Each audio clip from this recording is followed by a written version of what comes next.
Do you prefer to run a certain distance or run for time? Are you someone who prefers to go out for 1 hour of running, or do you like to cover a round number of miles?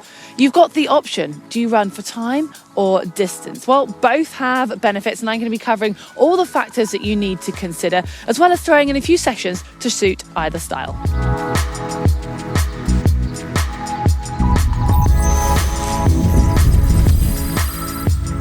Well, the big question is, which is better? I'm going to start off by being entirely honest with you and admitting that I actually use both.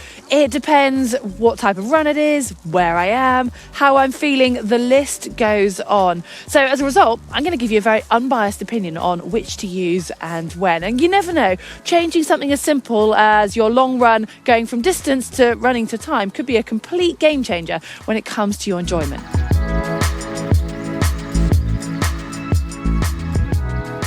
Why use time? Well, the biggest reason for me personally is scheduling. Say you've got 60-minute lunch break. Well, then if you know it takes you 5 minutes to get into your running kit, you need 10 minutes to shower afterwards, 10 minutes to grab a sandwich. That leaves you with half an hour plus 5 minutes contingency. And when you've got that half an hour, you could do just a 30-minute easy jog, or you could actually make it quite a tough session with some time-based intervals. And then the next reason, which is probably the most important, is terrain. If you go by distance and you're suddenly running on something that's, say, really hilly, you're somewhere in deep sand, or it's really muddy and slippy, then to do the same distance is going to take you much longer than it would do if you're running on smooth, flat tarmac. And it could get a little bit disheartening. You might start looking at your pace and thinking, gosh, I'm running so slowly. But actually, you're still putting in the same effort and you're actually taking longer per kilometre. So it becomes harder. And I find that for something like that, just take the pressure off and run for the same amount of time on that terrain as it would actually take you if you were running the distance you want on the flat. We recently made a video about training to feel, and it becomes all too easy to start continually checking your watch, working out what heart rate you're running at, are you in the correct zone, what pace are you going at, and it can just take away that enjoyment. And sometimes it's nice to ignore all of that and really tune into your body and just think about how you're feeling. And it's something that I find quite refreshing myself. Now, another bonus running to time is maybe more for coaches or if you are organising running in a group. But if you're doing intervals and you're all running for the same time, so say the intervals are 60 seconds instead of 300 metres, you know that you're going to be working for exactly the same amount of time. You're going to be suffering for the same amount of time as everyone else around you. And it's something quite nice about uniting the group with that. And if you are coaching, it makes it clearer as to when everybody stops, you regroup, and it's easy to stick together that way.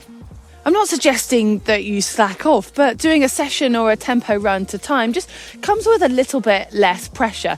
You know that you're going to finish that interval or that block when you hit X on the clock, irrelevant of how you're feeling that day. And sometimes if you're having a bad day, it's satisfying knowing you can get through it and you're still getting the session completed, irrelevant of how you're feeling. And another advantage comes to the simplicity of the equipment you need. You do need a watch, yes, but it just needs basic time, especially for a long run. You just need to be able to glance at it. It does get a little bit harder if you're doing short sessions and you're constantly trying to look at your watch. So for that one, you might want to be able to set up a beeper or an interval or something just so you can glance and it doesn't take so much distraction away. And with all of these points, it might well sound like I'm just trying to sell running to time to you. I'm not. I just want you to know all the benefits so you can make that decision. And it really depends on you and what type of run. For example, I personally would tend to use time if I'm doing a tempo or a threshold style effort.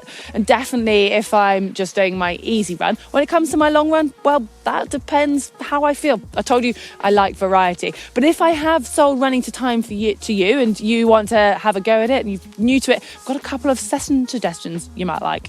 For both of these sessions, make sure you do your own warm-up and your cool-down on either side. So this first one is a pyramid. Run 60 seconds hard, followed by 60 seconds easy, then 2 minutes hard, followed by 2 minutes easy, 3 minutes, 3 minutes, 4 minutes, 4 minutes, 5 minutes, 5 minutes. You get the idea. And then once you've reached that 5 minute hard, 5 minute easy, you go all the way back down until you finish with 60 seconds easy. The next session, a tempo run. This is quite simple. 3 lots of 8 minutes running at your tempo pace with a 3 minute easy jog between each.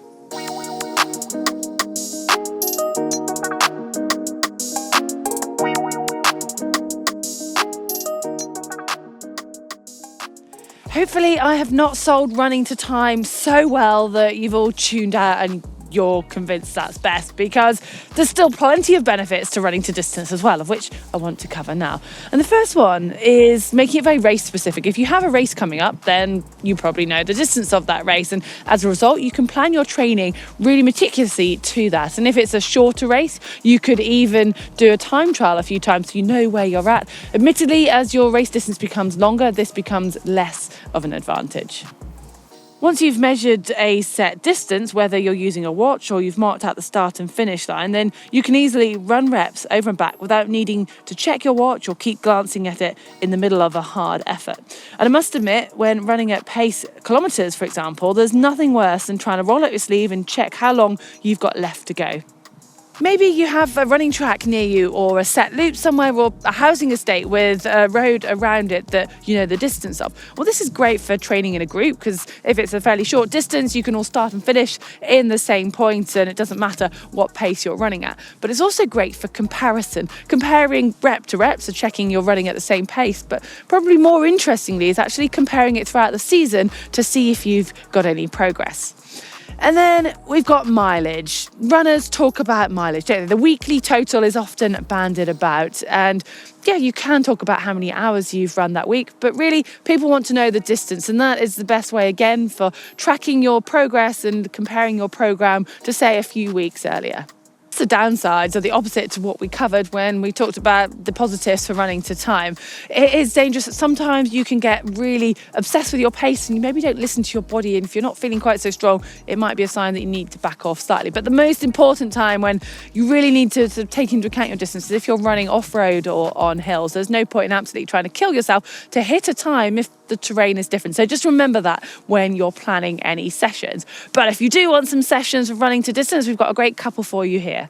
So again, make sure you warm up and you cool down either side of these. So this first one is great if you've got a running track or a set distance, 5 lots of 800 metres running hard or at your 5k pace or under, with a 2-minute walk recovery. And then we've got another pyramid session. This time it's going up by 200 metres. So you're running a 200, you take 30 seconds rest. Then you run a 400 and you add on 30 seconds rest, so you have a minute's rest. Then it's a 600 with a minute and a half rest. 800 followed by 2 minutes rest, up to 1,000 metres with 2.5 minutes rest. Then you go all the way back down, taking off the rest as you take off the distance, so you finish with a fast 200. And one final bonus session here is nice and simple, 2 lots of 3 kilometres tempo with a 5-minute jog in between. I expect you can see why I love a combination of both. It just helps keep your running varied and interesting. And sometimes just having an open mind going into a session so you have that ability to adapt can work well, especially if you're traveling, you don't know where you're going to be running. And if you've got, say, the same version of that session, knowing roughly what sort of distance or roughly what sort of time, then you can just make a decision and get the most out of your run. Well, I would love to know if I have changed your mind, if you already sat firmly in one camp, or maybe you're now going to do a combination of both. Do let me know. I'm nosy. You can do that in the comments section below. Give us a like if you've enjoyed it, and you can also check out GTN's social media channels. Give us a follow there and subscribe here on YouTube.